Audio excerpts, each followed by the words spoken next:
அஸ்ஸலாமு அலைக்கும். இன்னைக்கு நம்ம சேனலில் கஸ்டர்ட் வச்சு ஒரு ஸ்வீட் ரெசிபி, ஃப்ரூட் ரெசிபி பார்க்கலாம் ஃப்ரெண்ட்ஸ். வாங்க. இப்போ ஒரு சட்டியில் நம்ம தண்ணி விட்டு தேவையான அளவு ஜீனி போட்டு கரைச்சிக்கலாம். கஸ்டர்ட் ஒரு கப்பில் தனியாக ஊற்றி அதையும் கரைச்சி வச்சுக்கலாம் கட்டி இல்லாமல். கஸ்டர்டு பவுடரை ஒரு 4 டேபிள் ஸ்பூன் போட்டு தண்ணியில் தனியாக கரைச்சி வச்சுக்கோங்க. இப்போ 3/4 லிட்டர் அளவுக்கு நான் பால் விட்டு அதுக்கு தகுந்த மாதிரி தண்ணியை விட்டு நல்லா காய்ச்சிக்கிறேன். நல்லா காய்ஞ்சதுக்கப்புறம் நம்ம கரைச்சி வச்சுருக்கோம்லாம் கஸ்டர்டு கட்டி இல்லாமல் அதையும் ஊற்றி கொஞ்சம் கொஞ்சமாக கலக்கிக்கோங்க.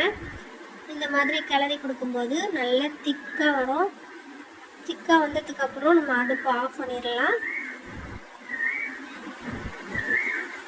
கைவிடாமல் கிளறி கொடுங்க, இல்லைன்னா கட்டி ஆகிடும். பாருங்கள், இந்த அளவுக்கு நல்லா திக்கானதும் ஆறி போனோன்னே இன்னுமே நல்லா கெட்டியாயிடும் ஃப்ரெண்ட்ஸ். இப்போ நான் இதை அப்படியே ஆற வச்சுட்டு ஒரு பவுலில் செட் பண்ணி வச்சுக்கிறேன். இது நம்ம அப்படியே ஃப்ரிட்ஜில் வச்சு சில்லுன்னு சாப்பிட்லாம். இது கூட நாங்கள் டெக்கரேஷனுக்கு ஃப்ரூட்ஸ் சேர்த்துக்குவோம். ஸோ நாங்கள் தேவையான அளவுக்கு பிடிச்ச ஃப்ரூட்ஸ்லாம் வாங்கி குட்டி குட்டியாக கட் பண்ணி வச்சுருக்கோம் ஃப்ரெண்ட்ஸ். இப்போ நம்ம ஒரு பவுலில் கஸ்டர்டை சேர்த்துக்கலாம்.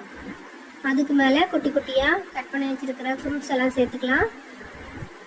மாதுளை, மாம்பழம், ஆப்பிள், பப்பாயா, வாழைப்பழம், அதுக்கப்புறம் அகரகரன்னு சொல்லுவாங்கள்ல கடல் பாசி, அதையுமே நாங்கள் காய்ச்சி கலர் கலராக சேர்த்து செட் பண்ணி வச்சுருக்கோம். அதையும் சேர்த்துக்கிறோம் ஃப்ரெண்ட்ஸ். கருப்பு திராட்சை இருந்துச்சுன்னா அதையும் குட்டி குட்டியாக கட் பண்ணி போட்டுக்கோங்க. ஸோ இப்படி ஃப்ரூட்ஸும் கஸ்டர்டும் சேர்த்து சாப்பிடும்போது டேஸ்ட்டு சுவையாக நல்லாயிருக்கும். ட்ரை பண்ணி பாருங்கள். நீங்களும் செய்யுது ரொம்ப ஈஸி. கஸ்டர்ட் எங்கே கிடைக்கும்னு தானே கேட்குறீங்க? சூப்பர் மார்க்கெட்டில், மல்லிகை கடையிலாம் கிடைக்கும். இது எங்களுக்கு ஃபாரின்லேருந்து வந்துச்சு ஃப்ரெண்ட்ஸ். ஸோ நிறைய ஃப்ளேவரில் இருக்குது. ஸ்ட்ராபெரி, மேங்கோ, வெனிலா எல்லா ஃப்ளேவர்லேயும் கிடைக்கும். உங்களுக்கு பிடிச்ச ஃப்ளேவரில் வாங்கி இதே மாதிரி செஞ்சு ட்ரை பண்ணி பார்த்துட்டு எப்படி இருந்துச்சுன்னு சொல்லுங்கள் ஃப்ரெண்ட்ஸ். இது நாங்கள் இஃப்தியாருக்காக வேண்டி ரெடி பண்ணிகிட்ருக்கோம். மேங்கோஸ் கட்டுக்கிறேன். மேங்கோ ரொம்ப டேஸ்ட்டாக சுவையாக இருந்துச்சு. இப்போ இதுக்குள்ள நான் மேலே ஜாம், காலா ஜாம் சொல்லுவாங்கள்ல, அதாவது நாகப்பழம் கொஞ்சம் போட்டுக்கிறேன் ஃப்ரெண்ட்ஸ். எனக்கு ரொம்ப பிடிக்கும் நாகப்பழம். உங்களுக்கு யாருக்கு பிடிக்கும்னு கமெண்ட்டில் சொல்லுங்கள். ஸோ இந்த டிஷ் எங்கள் டேடி தான் ப்ரிப்பேர் பண்ணாங்க. பாருங்கள், எல்லாருக்குமே அவங்க ஃப்ரூட்ஸ்லாம் போட்டு செட் பண்ணிகிட்ருக்காங்க.